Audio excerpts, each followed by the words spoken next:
Tonight, at some point between midnight and 4 a.m., there is a reasonable chance you will wake up. You will lie there, you will feel like something is wrong, you will check your phone, you will try to force yourself back to sleep. Every part of that response is incorrect, and the reason why changes everything about what sleep actually is. We have a word for what you experience in those hours: insomnia. It appears in the DSM. It has its own diagnostic codes. There are clinics dedicated to treating it, medications approved for it, an entire industry built around the assumption that waking in the night is a malfunction. But in 1992, a psychiatrist at the National Institute of Mental Health ran an experiment that quietly dismantled that assumption entirely. And the medical establishment has spent the 30 years since then doing its best not to think too hard about what he found. His name was Thomas Wehr, and his question was simple. What happens to human sleep when you remove artificial light completely? Wehr took a group of healthy volunteers and placed them in a controlled environment with no artificial light whatsoever. No lamps, no screens, no light bleeding under doors. For 1 month, they experienced 14 hours of darkness every night, roughly what a winter night would have looked like before electricity. Within the first week, nothing dramatic happened. Their bodies were still running on the old schedule, still trying to compress everything into one block. But by the third week, every single participant had shifted. They were falling asleep earlier, sleeping for about 4 hours, then waking up. Lying awake for 1 to 2 hours in the quiet dark, then sleeping again for another 4 hours until morning. Nobody suggested this pattern to them. Nobody told them it was normal. Their bodies simply found it, the way water finds a drain.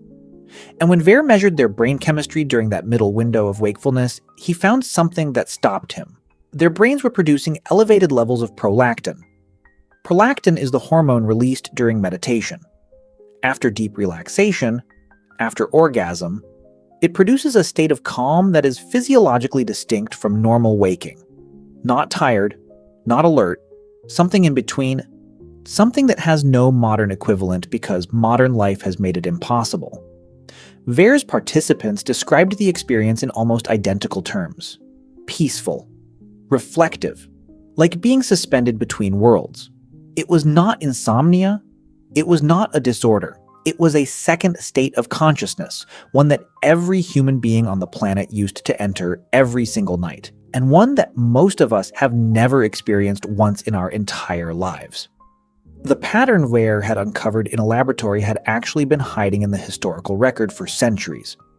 In 2001, historian Roger E. Kirch published a paper that should have rewritten the textbooks. He had spent 16 years searching through pre-industrial documents, diaries, court records, medical texts, prayer books, letters from ordinary people written across 5 centuries in a dozen countries. In all of them, he found the same thing: references to first sleep and second sleep. Before the industrial era, people did not go to bed and sleep until morning. They slept for roughly 4 hours, woke up, remained awake for an hour or two, and then slept again until dawn. The period between was called the watch, or the wakening, and it was not treated as a problem. It was treated as time. A 16th century French physician recommended that couples conceive children during the watch, arguing the body was better prepared for it. Medical manuals from the 1500s advised that the best time to pray, to reflect, to study was during that window, when the mind was calm and the world was still. People visited neighbors in the dark. They interpreted their dreams while they were still fresh, lying in the same sheets where the dreams had happened. Kirch found over 500 references spanning 5 centuries, and what struck him was not just how consistent they were, it was how completely they had vanished. Historians had been reading the phrase first sleep for generations, and because they couldn't imagine sleeping any other way than they did, they had translated it as something else, assumed it was metaphor, assumed it meant something other than what it said. The assumption was so deep it had made the evidence invisible, so what killed it? The answer is deceptively simple: light. In 1667, Paris became one of the first cities in the world to install street lamps under Louis XIV, who wanted to reduce crime at night. London followed, Amsterdam followed. Slowly, the night that had been a place of genuine darkness became navigable. Then cheaper candles, then gas lamps in the early 1800s. Then in 1879, Thomas Edison commercialized the electric light bulb. And within a single generation, something that had been true of every human being who ever lived simply stopped being true. The night compressed. People started staying up later, running their days deeper into the dark. And when they finally went to bed exhausted, they crashed through both sleep phases in one unbroken block. The two-phase pattern didn't disappear because it was unhealthy. It disappeared because it became inconvenient, and what replaced it wasn't better sleep. It was consolidated sleep, pressed together under the weight of artificial light into something that looked like efficiency and felt like enough. Here is what happens inside your body when you spend 7 to 8 hours exposed to artificial light after sunset. Your retinas contain specialized cells called intrinsically photosensitive retinal ganglion cells. They exist for one purpose: to detect light and signal your brain about whether it is day or night. When light hits them, they suppress melatonin. Your brain interprets the light as daytime. It holds off on the hormonal cascade that would pull you towards sleep. Blue light, the kind emitted by every phone, every laptop, every LED bulb in your home, is the most effective suppressor. Your screen at 11 p.m. looks, to your retinal ganglion cells, like noon. So by the time you actually get into bed, your melatonin cycle is already running 2 to 3 hours late. Your body is trying to sleep on a shifted clock. The sleep it produces is compressed, lighter in the early stages, and fragmentary in ways you often don't even notice because you are not measuring the quality. You are only measuring whether you stayed in bed until morning, and when you wake at 2 a.m. and can't get back to sleep, your body is not malfunctioning. It is trying to find the gap, the window that was there for 300,000 years, and that you have been chemically overriding every night since the day you got your first screen. Researchers have found that a single week of camping with no artificial light at all is enough to reset the human melatonin cycle by nearly 2 hours. People start producing melatonin at sunset instead of hours after it. Their bodies begin moving toward the two-phase rhythm almost immediately.